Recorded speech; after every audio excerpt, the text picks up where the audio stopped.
असा प्रश्न खूप वर्षांपासून भेडसावतोय. खूप मोठमोठ्या दिग्गजांनी भाषेबद्दलची चिंता व्यक्त केली आणि भाषा टिकेल का नाही हा एक प्रश्न असतो. मराठीची पडझड होते असं वाटत राहतं. भाषा संपण्याचं जे काही कारणं असतात, जगभरातली एखादी भाषा कुठलीही संपली असेल तर भाषा जन्माची आणि भाषेच्या मृत्यूची प्रक्रिया खूप प्रदीर्घ असते. म्हणजे माणूस, एखादा जीव एका दिवशी जन्मतो, एका क्षणी जन्मतो आणि एका क्षणी मरून जातो. पण भाषा जन्मायला पण मला वाटतं 500,000 वर्ष लागत असतील आणि मरायला पण प्रदीर्घ काळ लागतो. एकदाच जर आपली 10 करोड माणसं मारून टाकली तर मराठी लगेच मरेल, पण कुठल्याही कोपऱ्यात मराठी माणूस जिवंत आहे तर भाषा जगते. पण भाषा मरण्याची जी प्रोसेस आहे ती सुरू कधी होते त्याचा अंदाज कधी कधी बांधता येतो.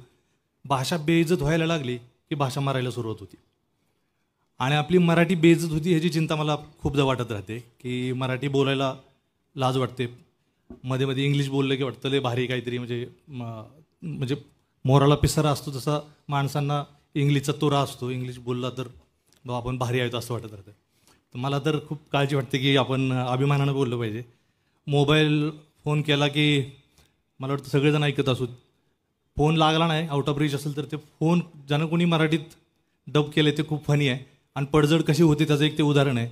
तर फोन नाही लागला तर ते बाई तिकडून म्हणते की आपण ज्यांना फोन करत आहात, आपण ज्यांना फोन केला आहे तो कोणाशी बोलत आहे असं बोलते.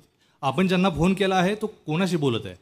त्यात उद्गार पण नाही, प्रश्न पण नाही. पण इथं काय नसलं तरी ते असं त्याचा उच्चार मराठी माणसाला असं कळतं की आपण ज्यांना फोन केला आहे ते कोणाशी बोलत आहे ते आपल्यालाच विचारते. तर ते तर कोणाशी तरी बोलत आहे. ते हिंदीतून डायरेक्ट कोणीतरी केलं आहे. तर आपण ज्यांना फोन केला आहे ते कोणाशी तरी बोलत आहेत असं पाहिजे ते. पण आपण ऐकतो, आपल्याला बी काय वाटत नाही विशेष. आपल्याला मराठी माणसाला सवय, आपल्याला हिंदीत चालतं. उद्या आम्ही सगळ्यांनी हिंदी पिक्चर केलं तरी तुम्ही बघणार, मराठी नाही केलं तरी काय फरक पडणार नाही. त्यामुळं सगळी दिग्गज मंडळी आहेत म्हणून चिंता व्यक्त केली आणि आनंद वाटतोय. खूप कविता आहेत.